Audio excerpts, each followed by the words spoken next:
Hi, we're at the EHMA 2022 conference, just after the plenary session on patient-centered care. And I'm here with Elisabeth Kasilingam, who gave us a great speech about patient-centeredness in our plenary session. And Elisabeth, I'd like to hear some more of your reflections.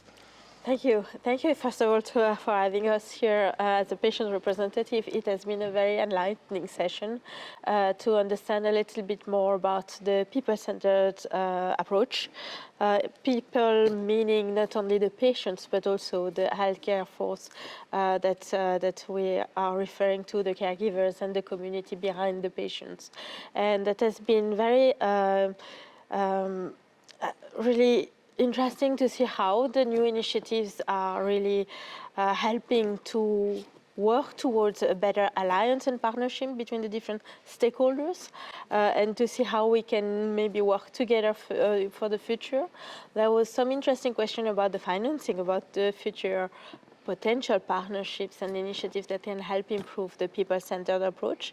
And that would be a very good follow-up discussion to have in terms of how to implement all those reflections, how to finance those initiatives. So I think the different stakeholders here have put on the table different ideas that still are new and that could be further developed.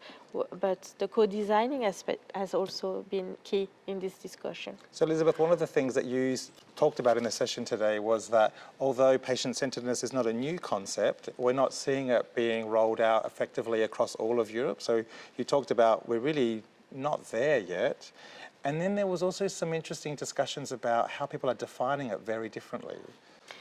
In terms of where we are at the moment, it's true that this discussion started a decade ago at least, if not more, about the patient-centered care. Then it changed maybe into the people-centered approach. But we're still in the discussion phase where we saw in the last 2 years that changes can happen really fast. And that's really something that is difficult for us to understand. Like, we can make it happen during crisis times. Why not during normal times? Where are those resources and why not allocate those resources? Or why use this financial aspect as an excuse to not implement or not act faster?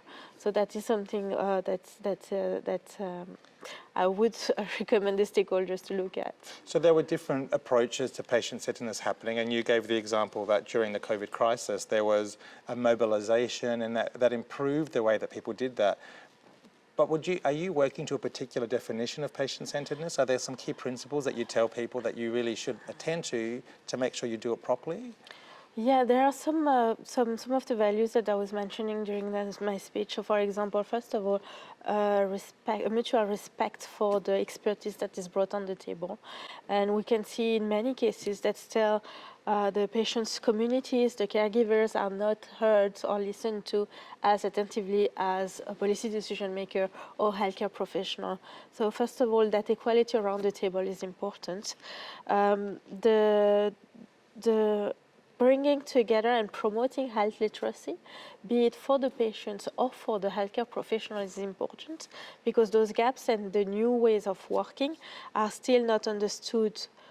There is still no alignment on the understanding of how we should approach those items. So I believe that the educational part is very important if we want to bridge that gap between the patients and the healthcare professionals. And then finally, there was this discussion around, is patient-centeredness the right term? Do we want to have, instead of patients in the very center, do we want them instead around the table with everyone? Do you have any reflections on that? Yes, so the patient is not a guinea pig, so it shouldn't be just at the center of the room. It should be part of the discussion. And patient-centeredness means that the voice of the patients is represented from the start, the co-designing part of the system, until the end, until the implementation of the policies and the practices. And that is something that can be worked further with the different healthcare professionals by giving that space to the patients.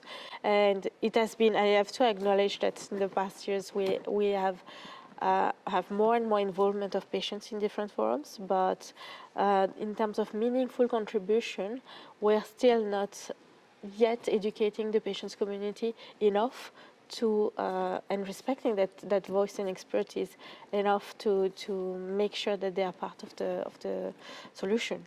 So is that then a call for more partnership, of partnering with patients, working together in order that we can both lift each other to be able to communicate more effectively? Is that what it is, or it's something else? I think it's more about literacy and education for the other stakeholders, how to work with. How to work with I think, patients. because Right. this is here, as it was mentioned by Maya Matthews, even in the Commission's documents, you will see that patient involvement now is everywhere.